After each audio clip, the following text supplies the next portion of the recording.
Democrats are confused why President Trump's foreign policy seems to be working. The media experts demonstrate they know nothing about gender or babies. And we check the mailbag. I'm Ben Shapiro. This is The Ben Shapiro Show.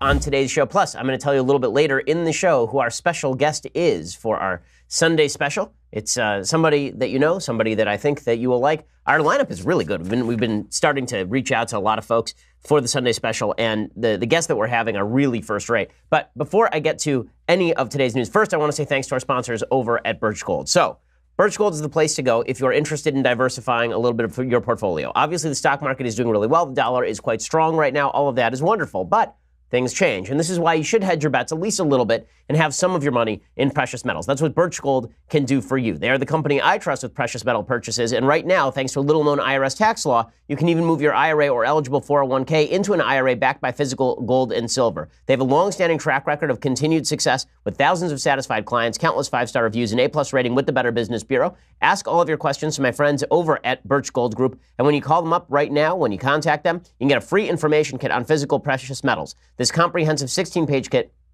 shows how gold and silver can protect your savings, how you can legally move that IRA or 401k out of stocks and bonds into a precious metals IRA. To get that no-cost, no-obligation kit right now, go to birchgold.com/Ben, birchgold.com/Ben. If you are interested in hedging your bets, if you're interested in hedging against inflation or the possibility of corruption in the government or of just volatility generally, it's not a bad idea to have at least a little bit of your money in precious metals. Birchgold.com/Ben. Use that /Ben so they know that we sent you. Okay, so President Trump has had a very good week on foreign policy, a very good week on foreign policy. First of all, there was the removal of the United States from the Iran deal, which was, as I've said many times, a very strong move, a useful move. Also, President Trump was able to bring home 3 American citizens who had been held captive in North Korea. They thanked him for it. All of this very good for President Trump. And Democrats are sort of baffled by all of this. They don't understand, why is it that Donald Trump, this rube, this supposed idiot, why is it that his foreign policy seems to be achieving greater results than Barack Obama's awful foreign policy, which was based very much on the idea of a world working together where we reach out our hands, an open hand, and we never threaten. No, we never threaten. If we do threaten, we don't really mean it, like in Syria. But instead, what we really should do is we should all just hug it out. Why is it that Donald Trump's view is working better? And why does it resonate more with Americans? Why is it? You can see the puzzlement on the faces of the folks in the media. They just cannot understand why it is that Donald Trump seems to be succeeding in this way. The latest indicator comes courtesy of NBC's Haley Jackson. So Haley Jackson was covering President Trump's photo op with the Koreans, with the American citizens in North Korea who had been released. And Trump went to meet them on the tarmac at like 2 a.m., 3 a.m., and then he spoke about it. And watch NBC's coverage here, because it truly is amazing. When you juxtapose this coverage with the coverage of the media at Bo Bergdahl's release back to the United States by ISIS, you recall that Bo Bergdahl had been taken prisoner, rather, by al-Qaeda, and you recall that the President of the United States traded 5 top terrorists for Bo Bergdahl, who was in fact a traitor. Right? It turns out that he was being tried for desertion. And Bo Bergdahl, this was treated as a wonderful thing. You know, Barack Obama had a photo op in the Rose Garden with Bo Bergdahl's parents, talking about how wonderful it was to bring Bo Bergdahl home, this American hero, bringing him home. Obama didn't call him a hero. Other members of his administration did. And the media covered this straight. Right? They covered it. Look at what Barack Obama did. That's just so magnificent. It's so wonderful. Well, there's no question that these particular American citizens were not, in fact, deserters from the American military, and we didn't have to trade terrorists to get them back. But watch NBC's coverage. Here's Haley Jackson. But what was striking was that listen, Donald Trump's a former reality show producer. This was a staged production meant for television, meant for the cameras, meant to be shown and seen here in this country and around the world. You had floodlights lighting up this 30 by 50-foot American flag hanging in between 2 ladder trucks as the plane carrying these men rolled in. This moment when the president and first lady holding hands went up the stairs, spending 6 minutes in private conversation, and then unexpectedly, because we didn't think that was going to happen, unexpectedly coming over with these men and taking a number of questions from reporters who had gathered around in front, yelling questions. Okay, look at that. Look at that photo op, that staged photo op. How terrible that photo op. You mean like the exact photo op that Barack Obama did in the Rose Garden with Bo Bergdahl's parents to announce the return of a deserter in exchange for terrorists? You mean like that photo op that the media didn't call a photo op? And if you'd said it was a photo op, no, you were not allowed to say it was a photo op. It was bad to say that it was a photo op. Because obviously, listen, the president of the United States at that point, he was well-deserving of the victory lap. Listen, are these all photo ops? Of course they're photo ops. Of course it's a photo op. When President Trump goes on the tarmac to meet with people at 2 a.m., that's a photo op. Okay, if I were to meet somebody at 2 a.m., the only reason I would do that is for a photo op. I'm not even sure I would meet members of my family at 2 a.m. on a tarmac. I mean, it's really early in the morning. I need my sleep. But for the media to critique this by saying, oh, look at Trump, he's a reality show producer. This is what's so funny. The media can't understand how a reality TV guy became president of the United States because he was the second reality TV guy to become president of the United States. The first was Barack Obama. All of these photo ops, all this scripted nonsense, it existed for Barack Obama too. The media just refused to call it out. And then there's John Brennan. John Brennan is former CIA director under Barack Obama, and he says that Kim Jong-un has obviously duped President Trump. How does he know that Kim Jong-un has duped President Trump? Well, he doesn't. But he was there when Barack Obama was being duped by the Iranians. He was there when North Korea was duping Barack Obama. But apparently he knows better. He knows now that Donald Trump was duped by the North Koreans. How does he know? Because Donald Trump got to have a photo op. And if he got a photo op, that means that Trump must have given up something awful in exchange. So I think he is very smartly and very masterfully, Kim Jong-un, escalated and saber-rattled so that he could then switch and appear much more accommodating and present a more peaceful face. And so now we've gone from Mr. Trump calling him Rocket Man and Sick Puppy to honorable and nice. Okay, well, did it ever occur to John Brennan that Donald Trump does that as a fig leaf for his actual policy? Donald Trump says a lot of things. And again, you could put this on Donald Trump's epitaph. The dude said a lot of stuff. Donald Trump says a lot of things. But the question is what he actually does. And this is what the American people are starting to recognize about President Trump, that despite, maybe because of all the pyrotechnics, because of all the craziness, it is sometimes possible to ignore all of the good things that are happening. And you can see that the folks over on MSNBC don't understand this. I do appreciate the silliness of the host there who refers to Kim Jong-un as Un. That's not the way that Korean names work. His name is Kim, right? His last name is Kim. But in any case, John Brennan, making the case that Donald Trump is being duped by the North Koreans with no evidence that he's actually being duped by the North Koreans to this point, other than Donald Trump said something on a tarmac about these people being treated very nicely by Kim Jong-un, which obviously was untrue.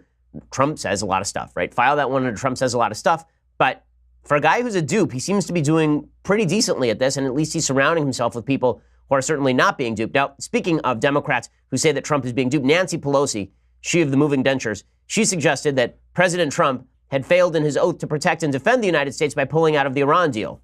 Very, very sad. We take an oath to protect and defend. That is our first responsibility. I do not think the president is honoring that oath by what he did. Well, okay, so he's not honoring his oath. What exactly is the oath that he's not honoring? You mean the oath to uphold the Constitution, which was openly breached by pushing the Iran deal? The Iran deal was not a treaty. The Iran deal was an executive agreement between Barack Obama and the Iranian government. It was not approved by the Senate. In order for a treaty to be approved by the Senate, you need at least 60 votes to approve that treaty in the Senate. It did not get 60 votes in the Senate. It had a 21% approval rating among the American public at the time that it was passed. And John Poundhorst made a great point over a commentary. He said one of the reasons that the Democrats were so attached to the Iran deal is because they felt it was a great triumph of them over the public. It was their ability to steamroll everybody and push through a deal that everyone thought was garbage that made them celebrate it. They thought it was a real demonstration of their power, of their will, of their ability to cram down things the American people didn't want on a stupid, unwilling American public. But Donald Trump breached some sort of constitutional duty by pulling out of a deal with a terrorist nation? Donald Trump did that? Or is it Barack Obama breaching his constitutional duty to defend the United States by signing a deal with a regime that has killed American soldiers? Okay, let's be clear about this. During the Iraq War, there were Iran-backed militias that were murdering American soldiers and wounding American soldiers. There's a lot of IEDs set by Iranian troops, produced in Iran, that were used to maim American troops. Barack Obama signed a deal with those people and got nothing in return. Zero things in return. But Donald Trump is the one who's a dupe? Donald Trump is the one who's a fool? There's a reason why the American people are trusting Republicans more on foreign policy these days than they trust Democrats. And part of that is because the American people, when it comes to foreign policy, they're not as sanguine about the possibilities of a beautiful world as Democrats are. Democrats seem to always believe that if we are just nice to everyone else will be nice to us. That is not true. You're nice to everybody else until they are mean to you. At that point, you clock them. That's an American foreign policy that I think that the American people agree with. Another demonstration of this, obviously, is the Democrats' newfound opposition to Gina Haspel. Gina Haspel, of course, is the CIA nominee to be director, first female director in the history of the CIA. And Democrats are just fighting mad about this. How could Gina Haspel even be considered, considering that she worked at the CIA at a time when the CIA was engaged in waterboarding of terrorists? How could they possibly do all of this? Now, they were totally fine when John Brennan was at CIA. Didn't matter that John Brennan worked at the CIA at the time when waterboarding had been approved. It didn't matter that half the people at the CIA were at the CIA at the time when waterboarding was used. But now, even the remote idea that waterboarding was a necessary evil, that it was something that we had to do, but it did not constitute formal torture, that has been thrown out. We can't, no, if you say this, it makes you a cruel, inhumane, bad person. Now, John McCain has said some of these same things about waterboarding, but I have a little more sympathy for John McCain saying them, considering the man was actually tortured in custody for 7 years. I have a little more sympathy hearing that from John McCain, who was tortured for no reason, legitimately no reason, other than to try and break him. I have more sympathy for that position from McCain than I do from Dianne Feinstein, who knows better than to assume the best about people like Khalid Sheikh Mohammed. One of the things that was hilarious this week is Khalid Sheikh Mohammed, who was one of the masterminds of 9/11. There were suggestions that he was going to be allowed to testify against Gina Haspel, that they were going to bring an actual terrorist responsible for 9/11 out of jail so that he could talk about the horrors he experienced at the hands of Gina Haspel. If you want to make Gina Haspel president of the United States, that is the best way to do that. Seriously, bring a terrorist out there to talk about how Gina Haspel was mean to him. Okay, I would vote for her for president after hearing that, because Khalid Sheikh Mohammed deserved every little bit of everything that he got. But beyond that, he also gave us a lot of actionable intelligence because we waterboarded him.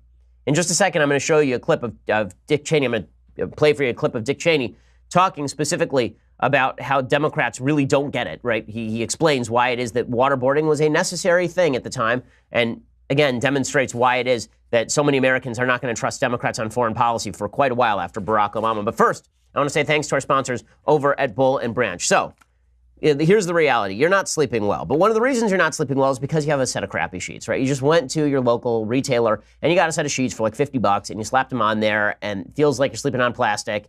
If you want the best sheets that you can possibly sleep on at a really affordable price, go to Bull and Branch. So Bull and Branch makes everything from bedding to blankets, and it's made from pure 100% organic cotton. It starts out super soft. It gets softer over time. You buy directly from them, so you're essentially paying wholesale prices. Luxury sheets can cost up to $1,000 in stores, but you don't have to spend that much money over at Bull and Branch. It's a couple of $100. Everyone who tries Bull and Branch sheets love them. Actually, we like them so much that we legitimately took sheets in our house and threw them out and bought Bull and Branch sheets instead because they are just that much more comfortable. It's very difficult to sleep on non-Bull and Branch sheets after you've slept on Bull and Branch sheets, which is pretty much the only downside. Shipping is free. You can try them for 30 nights, and if you don't love them, you send them back for a refund. I doubt you're going to want to send them back. They are that good. To get you started right now, my listeners get $50 off your first set of sheets at bullandbranch.com, promo code Ben. That's bullandbranch.com, promo code Ben. Again, go to bullandbranch.com, promo code Ben, and you get $50 off your first set of sheets. The sheets are just phenomenal. You'll really, really enjoy them, I promise. Check them out, bullandbranch.com, promo code Ben. Okay, so speaking of Democratic inability to understand the heart of the American public, the truth is that in elections in the United States, from basically World War II on, Republicans were trusted with security far more than Democrats. So after the end of World War II, and really with the rise of President Eisenhower in the 1952 election, since then, Republicans have won every foreign policy election, and they lost a lot of domestic elections. So they won, Eisenhower won on a foreign policy Cold War, I'm going to end the war in Korea-based election, and then Richard Nixon won on a restoration of security-based election. We're going to end the war in Vietnam with victory and peace through victory, right? That was going to be the idea from Richard Nixon. And then end of the Cold War, Ronald Reagan ran on the idea that the Soviet Union was an evil empire. And from 1980 to 1988, the Republicans were present. From 1988 to 1992, in the aftermath of that, George H.W. Bush was there to sort of do the cleanup in the aftermath of the Cold War. Then you got onto domestic issues, right? It was the economy, stupid, that got Bill Clinton into office in 1992. But as terrorism was rising, then George W. Bush was trusted more in foreign policy in the 2000 election. And obviously, he didn't even win the popular vote there. But by 2004, clearly security was at the top of the agenda. And he won a re-election, a hard-fought re-election battle against John Kerry. By 2008, the American people were ready to move on from national security. They didn't want to hear about the Iraq War anymore. They were tired of the Iraq War. They'd been convinced by the media that the Iraq War was the wrong thing to do because there weren't massive stockpiles of new WMD found in Iraq in the first place. And so we had a domestic policy election, and Barack Obama won on the basis of that. Okay, but the reality is that when it comes to crises in foreign policy, Republicans are trusted more than Democrats because Republicans are more realistic than Democrats on all this stuff. They are. They see the world as a dark place filled with people who are trying to kill us, and we have to strengthen our hand. And this is why Dick Cheney, for all the talk about him being this evil Darth Vader-esque figure, There are a lot of folks in the United States who believe, well, maybe you need Darth Vader if you're staring down somebody even worse. Well, here's Dick Cheney talking about why the use of waterboarding during the war on terror was a useful thing. The techniques we used were not torture. A lot of people try to call it that, but it wasn't deemed torture at the time. The techniques we used are techniques we used on our own people in training. We didn't go out and make them up someplace. The President signed off, I signed off, and the Security Council signed off. They did a good job. They got the intelligence they needed, and we were safe from any further mass casualty attacks in the 7.5 years on our watch.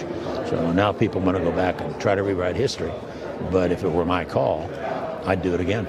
And most Americans, I believe, still feel the same way, despite our sort of softness with regard to waterboarding. If there were another terrorist attack in the United States of 9/11 scale, the United States would quickly shift into, okay, you do what you need to do to get the information, short of actual full terror, full torture. Waterboarding is not full torture. We do use it to train Navy SEALs. I watched, as I say, Steven Crowder get waterboarded, and dude is fine. Okay, he's just as crazy as he ever was, but Steven Crowder is totally fine. He's not somebody who's suffering from the long-term after effects of torture. Okay, well, meanwhile, the Mueller probe continues to unfold, and obviously members of the Trump administration are interested in wrapping this thing up. Is this all a prelude to President Trump firing Robert Mueller? I doubt it, but I think that they are trying to push publicly for Mueller to end this probe, and I think that's appropriate, because I think that the Mueller probe does not appear to have come up with anything so far in terms of actionable intelligence about the Trump administration. A lot of the late-breaking news is about Michael Cohen, not about President Trump, and short of anything about President Trump and Russian election collusion, I don't see the evidence at this point. So here's Mike Pence, the vice president, yesterday saying, listen, it's time to wrap this stuff up. I mean, we got enough. Enough is enough. About a year since this investigation began, our administration has provided over 1 million documents. We've fully cooperated in it. And in the interest of the country, I think it's time to wrap it up. And I would very respectfully encourage the special counsel and his team to bring their work to completion. And he was asked whether it was a witch hunt. He declined to say that it was a witch hunt because he doesn't want to look like he's stepping on Mueller completely. But he's not wrong when he says it's time to wrap this thing up. I mean, the Mueller investigation has now been going on. Mueller was appointed, May of last year? So now it's been going on for a full year, the Mueller investigation. And all of the talk about Trump-Russia collusion has been going on since the middle of the 2016 election, and nothing, right? Nothing. The FBI has been looking into this for 2 years, and the best they've been able to come up with is George Papadopoulos, a low-level staffer, met with some Russian agent in London to talk about leaks of Hillary emails, and it went nowhere, and then lied to the FBI about it, Papadopoulos, which is why he is probably going to end up, cutting some sort of bargain. All we've ended up with is a FISA warrant on Carter Page that resulted in no prosecution whatsoever. All we've ended up with is a prosecution of Mike Flynn based on him fibbing to the FBI about having a conversation with the Russians after the election, having nothing to do with Trump-Russia collusion. What any of this stuff has to do with actual Trump-Russia election collusion is beyond me, and I think Trump is rightly angry about this. John Kelly, the chief of staff for President Trump, he says that mostly the president is just embarrassed and annoyed by the investigation at this point. Is there a cloud because of it hanging over this White House? Well, yeah, there may not be a cloud, but certainly the president is somewhat embarrassed, frankly, when world leaders come in. Bibi Netanyahu is here, and who's under investigation himself. And it's like you walk in and, the first couple of minutes of every conversation might revolve around that kind of thing. I mean, you got to sympathize with Trump to the extent that Trump knows he didn't collude with Russia, and yet he's been hearing for 2 years that he won an illegitimate election because he colluded with Russia. That would annoy me too. It would annoy you too. I think it would annoy everyone. This is all based on the assumption he didn't actually collude with Russia, and I've seen no evidence that he did at this point. None has been presented publicly. So if Mueller's got something, at a certain point you got to say, dude, wrap it up, present your evidence, let's see what you got to show. If you got nothing, then you got nothing. Now, with all of that said, all of the hubbub now surrounding Michael Cohen is obviously not good for President Trump.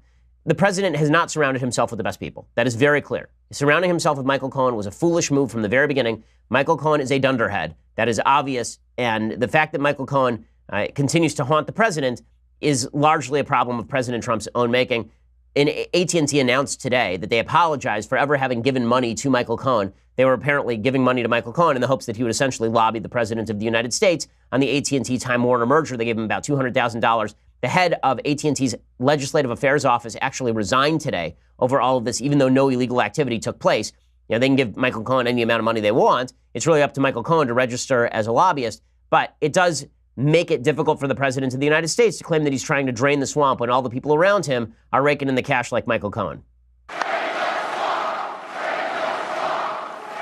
Under my administration, we're fighting against the lobbyists, the special interests, and the corrupt Washington politics. After years of rebuilding foreign countries, of which a lot of people partake in the cost of rebuilding those foreign countries, we are finally rebuilding our country. Okay, so when he says drain the swamp in these rallies, it's difficult to say that while Michael Cohen is pulling down $2 million to be friends with Donald Trump. It makes things very awkward. It's why Donald Trump needs to excise these people from his life. It's why the president needs to not engage us. Now, is he wrong that he's draining the swamp as far as regulation? No. As far as shrinking size of government and regulation, I think that the president is doing his best, although he has signed into law a couple of terrible omnibus packages he never should have signed into law. The real kind of draining the swamp has little to do with firing Michael Cohen as his attorney. It has a lot more to do with cutting the size and scope of government. I think that Trump, in some ways, has his heart in the right place there, although he's not cutting the size and scope of government, I think, nearly enough to suit me. But it does not help his case when Michael Cohen is running around being Michael Cohen. Okay, now, meanwhile, the expertise of the left is on full display when it comes to matters of genetics and reality.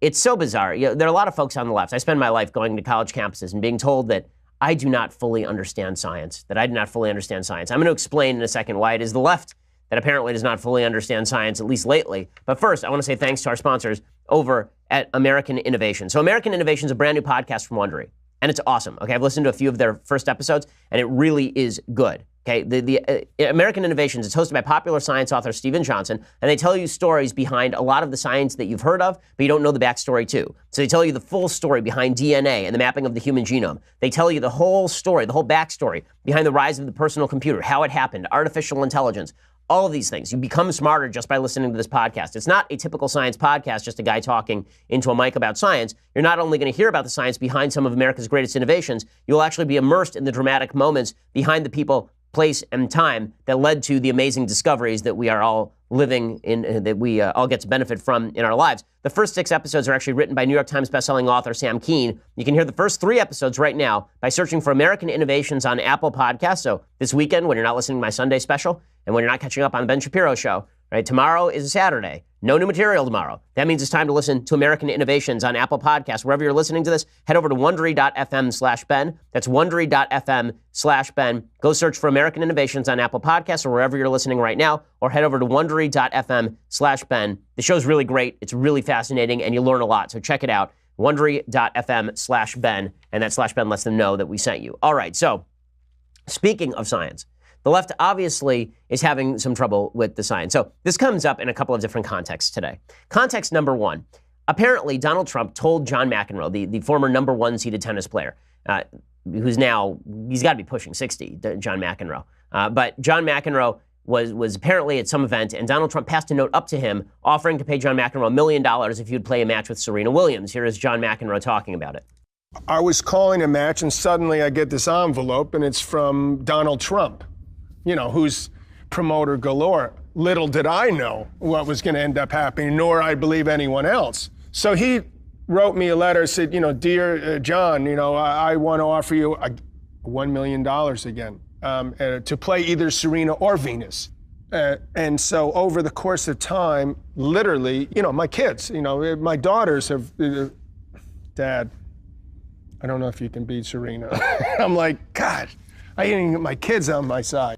Okay, the answer is he could probably beat Serena. Okay, but CNN's Christine Brennan says no. Either Venus or Serena would have pummeled John McEnroe, the former number 1 player in the world. First of all, are you talking about in their primes? Because no. Are you talking about when John McEnroe is 60? Still probably no is the truth. But here they're talking about it on CNN. And obviously, female power means that women have the same musculature and capacity in sports as men. If you're stupid. So here is Christine Brennan trying to explain. Can we talk about him saying that he was sure that he would have beaten Serena or Venus Williams? I mean, I don't think he can be so sure. Well, he's in his late 50s, Brianna, and I don't think anyone would want to see that, but I think Serena or Venus would have pummeled him a la Billie Jean King over Bobby Riggs back in 1973. Okay. Billie Jean King beat Bobby Riggs because Bobby Riggs threw the match. Okay, he legitimately threw the match, and he was a drunk old dude. Okay, the idea that match is one of the great annoyances for anyone who knows anything about sports. It is such an annoyance when people say that Billie Jean King beat Bobby Riggs straight up. Okay, Bobby Riggs threw the match before the match. Okay, there's very little doubt about this at this point. And here's my proof that John McEnroe would in fact beat Serena Williams. Okay, and certainly in his prime would have beat Serena Williams, no question. First of all, Serena Williams has said before she doesn't play on the men's tour because she wouldn't win on the men's tour. This is obviously true.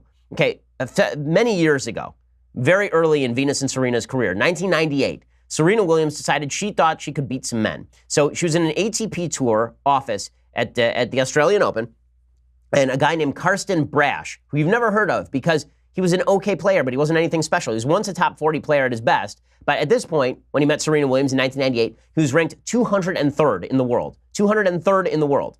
So Serena was talking about how she might be able to beat some of the men. And he said, okay, want to play a match? And so both Serena and Venus showed up to play matches with him, right, just for fun. So Brash, this is according to USA Today, the date was set and the day arrived. Brash played a warm-up round of golf in the morning, then came to Melbourne Park. The threesome went to the backcourt where each sister would have a one-set shot at Brash. Word had spread around the grounds the event was taking place, which caused tournament officials to restrict admittance to the area to only those with badges. Brash smoked and sipped beers during the changeovers, and to be honest, no longer looked the part of a fit professional athlete. Brash led 5-0 over Serena before winning the set 6-1, and then posted a 6-2 set victory over Venus. Okay, he was old, he was ranked 203rd in the world, he was smoking and drinking beer between the rounds, and he kicked the crap out of Serena and Venus Williams. That is not a rip on Serena and Venus Williams as athletes. They are incredible athletes. They are also women. And to pretend that women and men are exactly the same when it comes to physical capacity is just idiotic. It's just stupid. Okay, she is the greatest female tennis player of all time. But her fastest recorded serve was 129 miles per hour, okay? The fastest recorded men's serve is 163 miles per hour. In the 2015 Grand Slam, Serena's average serve traveled 109 miles per hour. Novak Djokovic averaged 117. Andy Murray averaged 114. So the experts have come up with something called the Universal Tennis Rating. Okay, it rates all players on a single scale. Djokovic, this is a couple years ago, ranked at 16.39. That was the highest in the world. Serena ranked at 13.36, which doesn't sound terrible until you realize that that is the same ranking as a mid-ranked male college tennis player. Okay, so men and women, they don't have the same capacity. Okay, this is true when it comes to throwing baseballs as well. Women on average cannot throw as fast as men. There are some women who can throw pretty fast. There are no women who can throw 95 miles per hour. Okay, the average woman throws a baseball slower than, this is a real statistic, this is not me making it up. The average woman throws a baseball slower than out of 1,000 men, 998 of those men. Okay, the average woman throws faster than 2 out of 1,000 men that you pick out of the street. So let's get over this whole women and men are exactly the same. They're not exactly the same. Again, does this make women worse? No. Does it make women worse at sports? Yes, by any objective measure. But why is this even feminists, don't you understand you undermine your case when you suggest that men and women are exactly the same or they should be treated exactly the same? Don't you understand that it's really stupid? Because then, you know what happens? Fallon Fox, who is a dude, who is transgender, fights women in MMA and beats the living crap out of them because he still has male musculature. And it's unfair because it's a man beating the hell out of women. This whole thing is so stupid. Speaking of expertise on the left, I have to play this clip because it's just incredible. So there's an expert in Britain. I love what now passes for being an expert. It's pretty spectacular. This is an expert in Britain trying to explain that parents should ask babies for permission to change their diapers. There's a sexuality expert and author named Deanne Carson. And she was speaking to ABC News in Australia. And she was asked what age clients she works with. She said, we work with children from 3 years old. We work with parents from birth. And then Carson explains exactly what she means by that. We work from children from 3 years old. We work with parents from birth. From birth? Yeah. Just about how to set up a culture of consent in their homes. So I'm going to change your nappy now. Is that okay? Of course, the baby's not going to respond, yes, Mum, that's awesome. I'd love to have my nappy changed. But if you leave a space and wait for body language and wait to make eye contact, then you're letting that child know that their response matters. No. Okay, as a parent of two, as a parent of a 4-year-old and a 2-year-old, one of whom is out of diapers and the other one who will soon be out of diapers, I hope. Okay, here's the truth. If you leave your kids to decide when they want their diapers changed, they will have diaper rash forever. Forever. Okay, if I let my 2-year-old son explain to me when he wants his diaper changed, first of all, he's really smart, so he actually does. Like, he as soon as he goes to the bathroom, he immediately tells us. Like, right then, he says, okay, pee-pee, poo-poo, whatever, and then we go and change them. But my daughter was not so much like that, right? When she was very young, she was also a clean freak, and so when she was a little baby, she would not eat until she'd been changed. But as she got older, because kids do this, she started getting angry when you would change her diaper. And my son is starting to get to that age now, too, where he gets mad when you change his diaper. He doesn't want his diaper changed. He thrashes around on the changing table. You know what you have to do? Force your kids to change their diaper if you're not an idiot. But apparently, being an idiot is an actual qualification for being an expert on parenting on national TV. Now, listen, I don't want to stereotype this woman, Deanne Carson. I don't know if she has kids. I don't know who does her hair. But this is dumb, okay? This is incredibly dumb. And it's amazing what constitutes expertise. Now, the parenting experts know so little about what actually happens with regard to parenting. So many of them are basing it off of bad social science or based on these tiny uncontrolled studies that a lot of what they have to say is just absolutely counterintuitive. And then they claim that they are experts in science first, and these religious parents who do things like change their kids' diapers without their kids' permission. You're violating consent. You're part of rape culture if you change your kid's diaper or some such nonsense. Okay, so I'm going to get to the mailbag in just a second. First, I want to say thanks to our sponsors over at the USCCA. So this one is for my pro-Second Amendment listeners out there, which is virtually all of you, I believe. So I've got a great opportunity for you to win an expensive new gun, but you have to be law-abiding, and also you have to act fast. So the USCCA is giving you 5 chances to win $1,000 to buy an expensive new Kimber Micro with extra ammo. As a strong supporter of the Second Amendment, I'm also a proud member of the USCCA because they have all sorts of fantastic services, including educational services, informational services, legal services, and they love giving away free guns to law-abiding citizens so you can protect yourself. Go to defendmyfamilynow.com and lock in your 5 free chances to win right now. Defendmyfamilynow.com and lock in those 5 free chances to win. Don't miss out on that chance to win $1,000 for your very own Kimber. It is one of the finest handguns out there, but it all ends the 25th. So you have to hurry. Go to defendmyfamilynow.com right now for those 5 chances to win. It's 100% free. You can enter in seconds, and it gives you those 5 opportunities. Yeah, again, you're a law-abiding citizen. If you don't own a gun, you probably should for self-defense and for various other reasons. I think that it's worthwhile owning weaponry. And defendmyfamilynow.com, go register. You could actually win one. At the very least, you'll be registering with the USCCA, which is a great organization to begin with. Go check it out now, defendmyfamilynow.com. Alrighty, so we are now going to get to the mailbag, but first, you're going to have to go over to dailywire.com. Now, the reason you're going to want to is because if you want to ask me questions, that's the only way to do it. Okay, you think that you're sending me these emails and I'm going to answer all of them. I get hundreds of emails a day. I mean, not to be self-centered, but I'm a popular fellow. I get lots and lots of emails. How do you know that your question is actually going to be answered? You know it's going to be answered when you actually send it to me via Daily Wire. And the way you do this is you go to our Daily Wire chat room right now as I'm about to do the mailbag after you subscribe, and then you can ask me questions live, and I will answer them for you on air. Plus, you can ask questions of our other hosts, including the execrable Michael Knowles. It's almost time for our next episode of The Conversation, Tuesday, May 15th, 5:30 p.m. Eastern, 2:30 p.m. Pacific. Michael Knowles will be here to answer your questions, which means that he will stare blankly into camera and then make an obscure reference to a Catholic theologian you've never heard of. Michael Knowles will answer all of those questions if you go over to dailywire.com and you subscribe. All you have to do to subscribe, go over and subscribe, and then everybody can watch this right at YouTube, Facebook. You can watch all of it live. Alicia Krause will be there, and she will be reading all of your questions to him live for a full hour, and you will get all of your questions answered, even if badly, by Michael Knowles. So go check that out.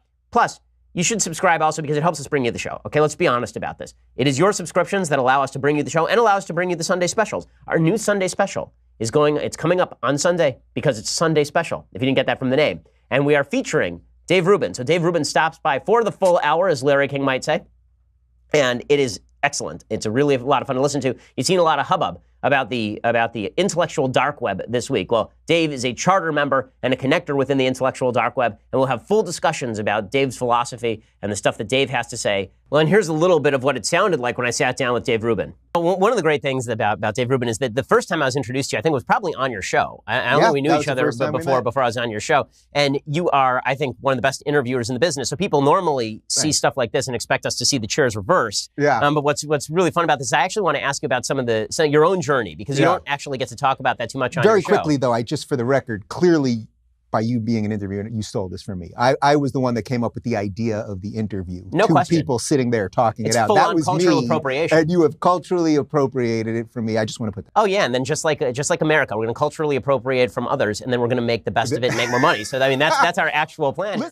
It should be really, really good, so you're going to want to check it out. So go over to our Sunday special. That's why you should subscribe. Go over to iTunes, leave us a review, subscribe. If you want the annual subscription, then you get the annual subscription, which comes along with this, the very greatest in leftist tears, hot or cold vessels. It is just fantastic. That's $99 a year. Your annual is better than your monthly. Check it all out over at dailywire.com. We are the largest, fastest growing conservative podcast in the nation.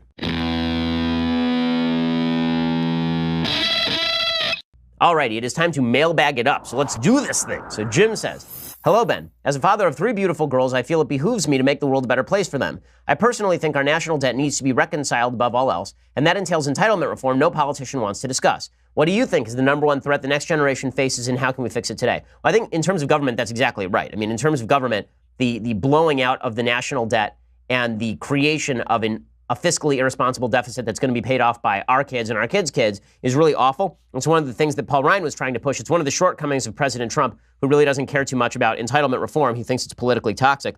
He may be right that it's politically toxic, but you got to do it anyway. Because if you actually want to save the country, you can't be waiting until 20 years from now when Social Security goes fully bankrupt. Not even 20 years, probably 10, 15 years from now when it goes fully bankrupt. And you're looking at drastically raising taxes or continuing to blow out our national debt, which essentially outsources our foreign policy to people who own our debt, puts us in severe fiscal need.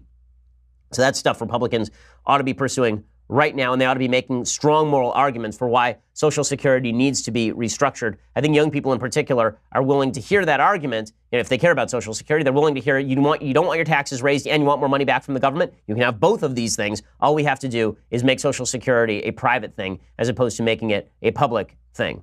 Okay, Noah says, hi, Ben. I'm a new Daily Wire subscriber. I was wondering what you would say President Trump's greatest accomplishment as president is at this time. He has a bunch of accomplishments that I think are really great. I think the tax cuts are excellent. I think that his stacking of the courts is probably the single best thing.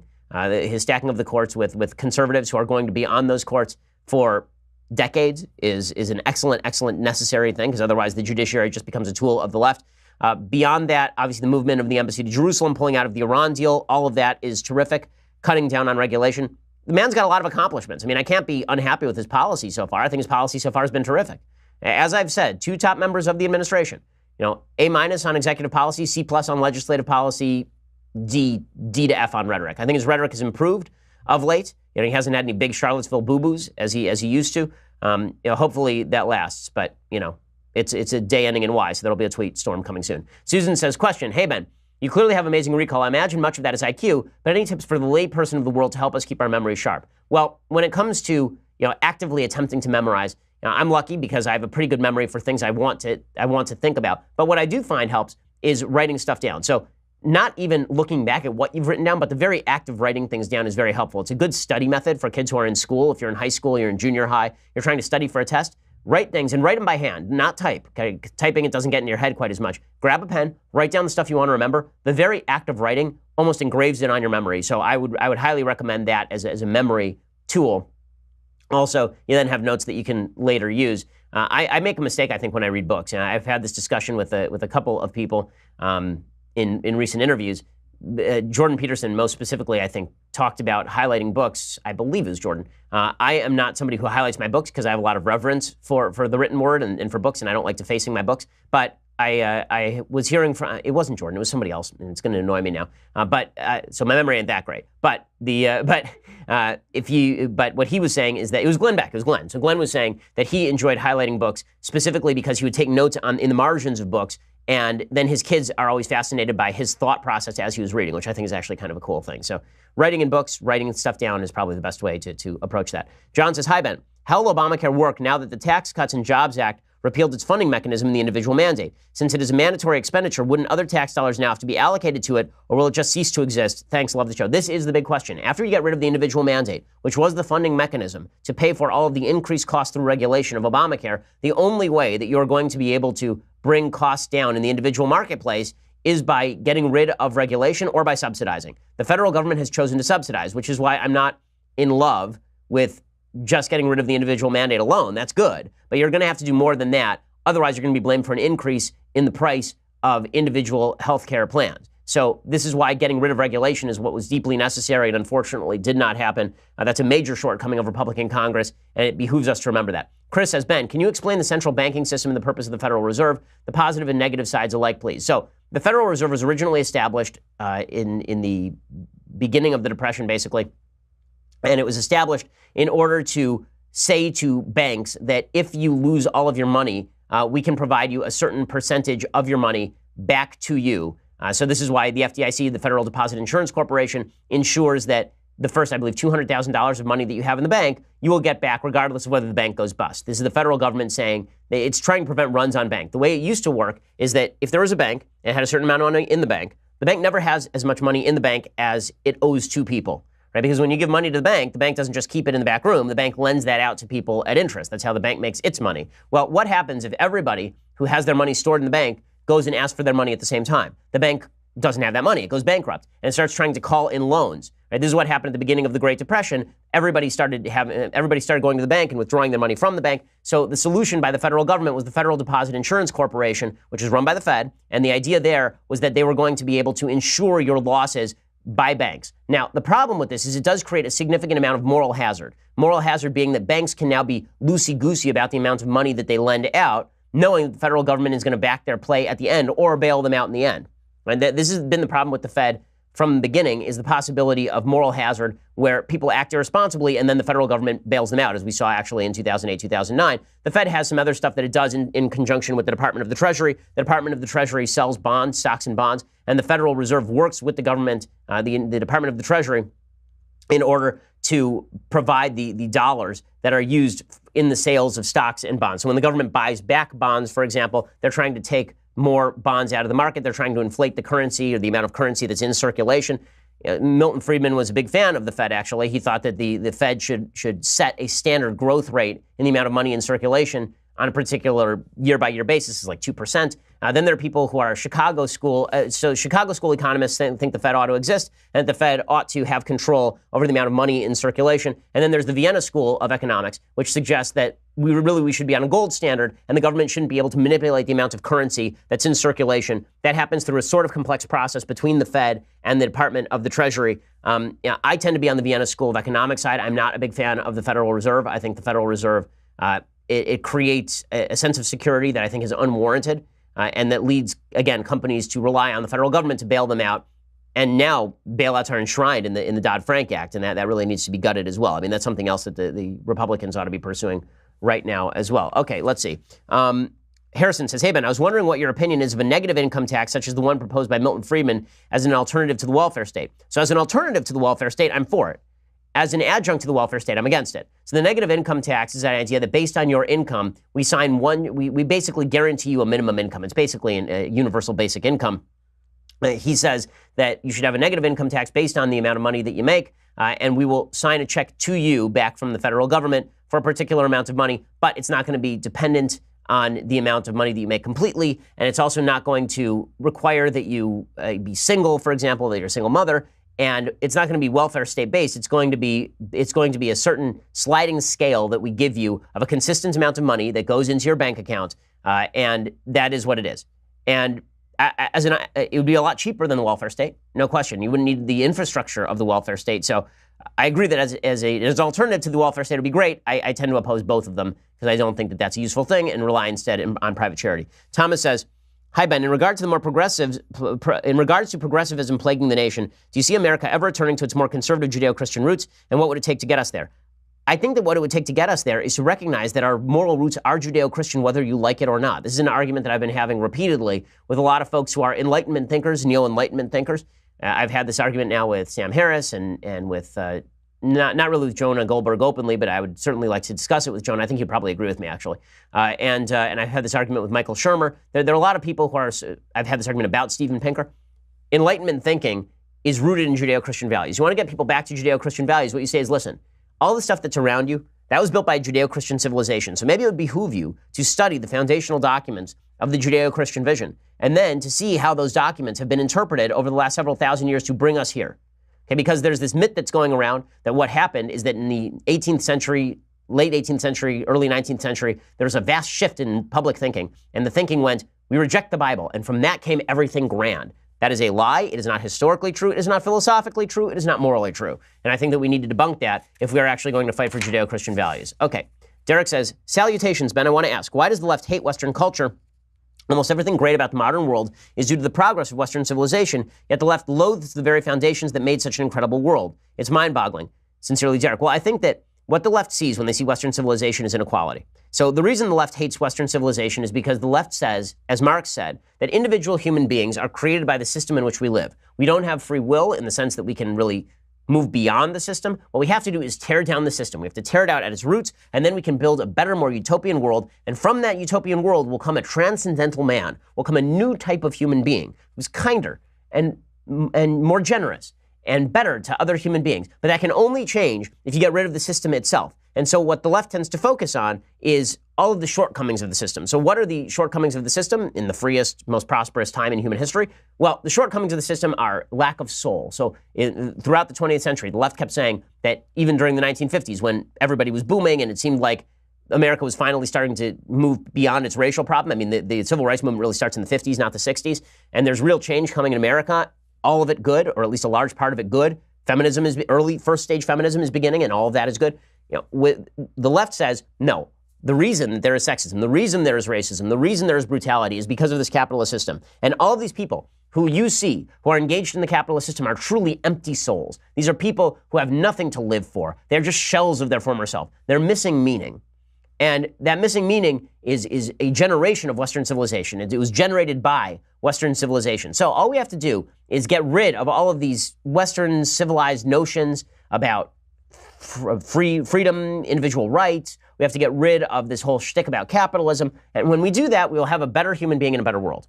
So that's the reason. They're trying to propose a utopian vision to replace the Western civilized vision, failing to recognize, of course, that all of the good stuff around them is inextricably intertwined with the principles that generated it in the first place. Fernando says, I got asked this question during dinner with a couple friends. What is a soul? I did not know how to answer. What do you believe in as the definition of a soul? So this is a hard question because obviously the soul is unprovable.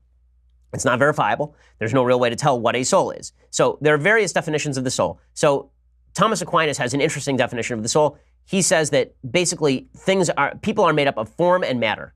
Right, so you are made up of matter and you are made up of form. So the form precedes the matter in sort of a Platonic, in the Platonic narrative, that there's the form of a dog that God has in mind, and then there's a dog, right? That there is the form of dog, and the reason that you know all dogs are similar is because there's a Platonic idea of dog, right? And so all those dogs fall under that one Platonic ideal of the dog.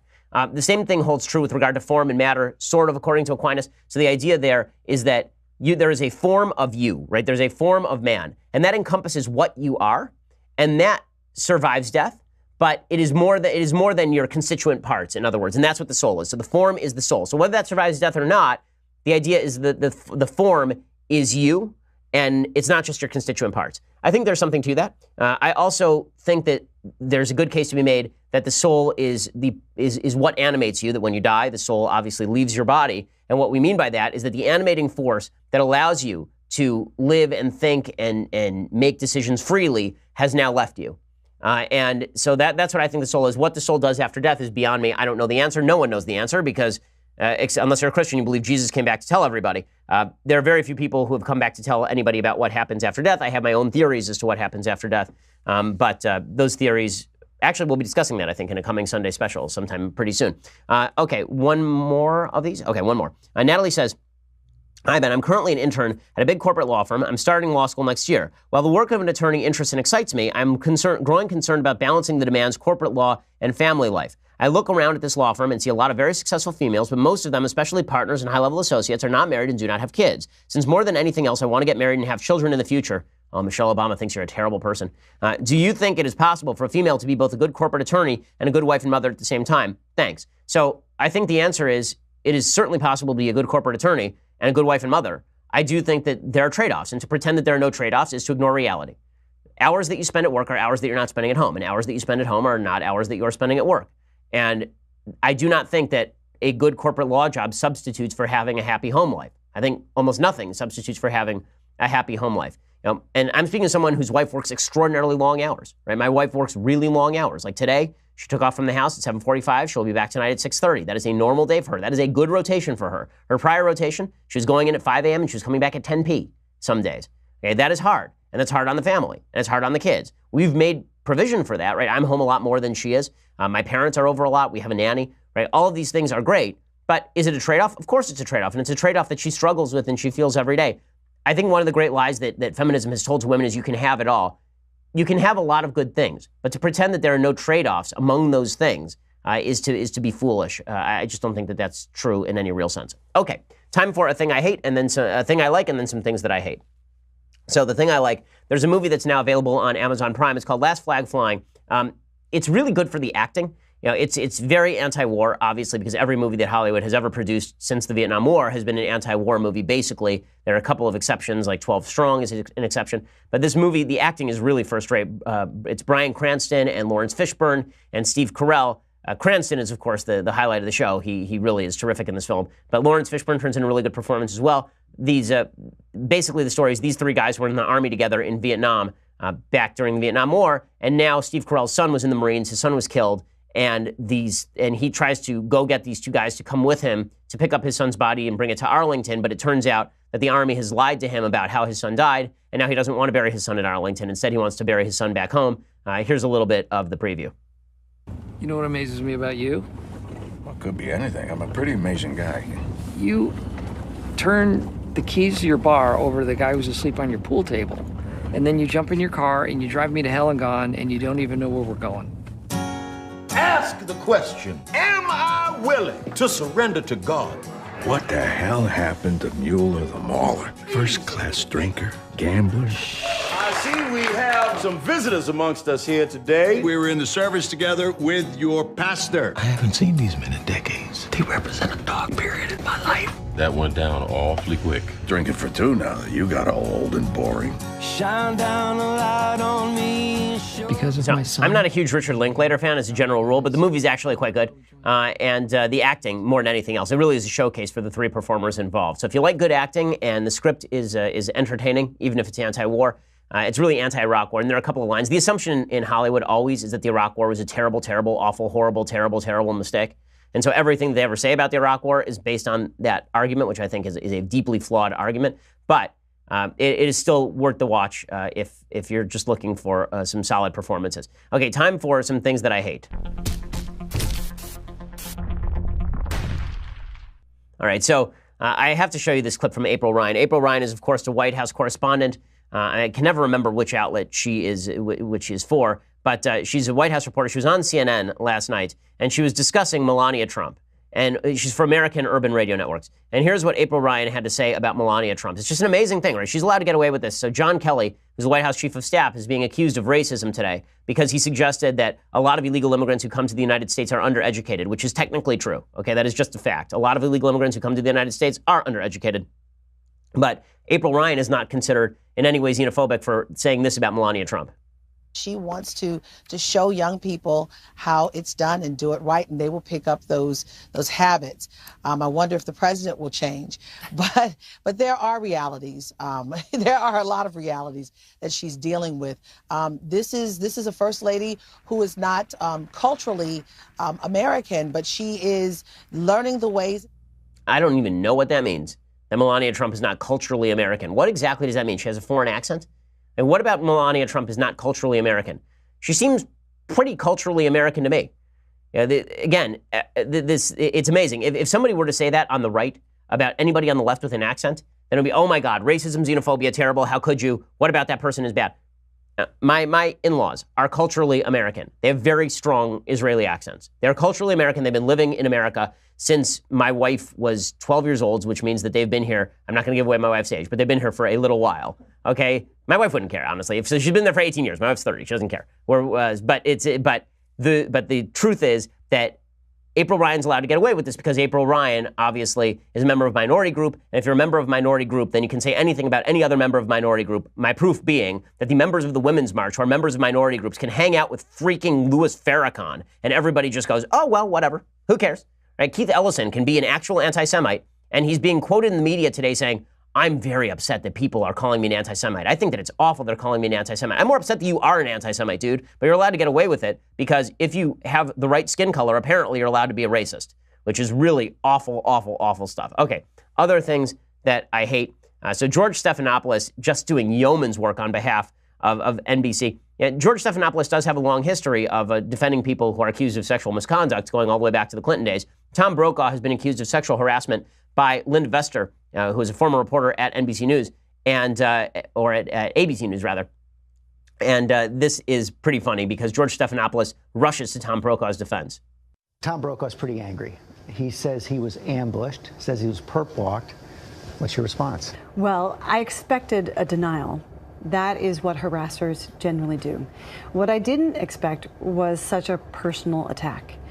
And what I'm concerned about is the message that that sends to women inside NBC News about whether or not they are safe to report somebody who is powerful, if they get that kind of backlash. In that letter, he describes you as a colleague who has trouble with the truth. Are you absolutely convinced that everything you remember about that incident, those incidents with Tom Brokaw, would happen?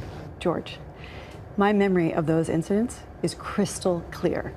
The notes that I took immediately afterward are crystal clear. Okay, so Linda Vester from NBC News, obviously George Stephanopoulos from ABC News. Imagine him. Would he ask those questions of Stormy Daniels? Right, really. Stormy Daniels, who's an actual porn star, right, who, shall we say, has some problems in her life. I think it's fair to say Stormy Daniels is a person with some problems in her life. Would George Stephanopoulos sit there and ask, Donald Trump has said that you're lying.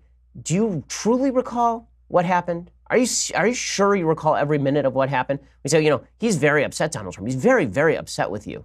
He's pretty angry. Are you absolutely convinced that what you're saying is true? Like, come on. I know that NBC News investigated itself and cleared itself, but you don't get to investigate and clear yourself well and then bring out a bunch of women who are not Linda Vester in order to talk about how Tom Brokaw was wonderful to women. Amazing how the media will circle the wagons and from the Me Too movement, actually, as soon as it's a member of their own who's really under the gun, somebody who is considered an iconic figure in the media. Alrighty, so we will be back here next week. Have yourself a wonderful weekend. Don't try to spoil things too much. I'm Ben Shapiro. This is The Ben Shapiro Show. The Ben Shapiro Show is produced by Mathis Glover, executive producer Jeremy Boring, senior producer Jonathan Hay. Our technical producer is Austin Stevens, edited by Alex Zingaro. Audio is mixed by Mike Coromina. Hair and makeup is by Jesua Alvera. The Ben Shapiro Show is a Daily Wire Forward Publishing production. Copyright Forward Publishing 2018.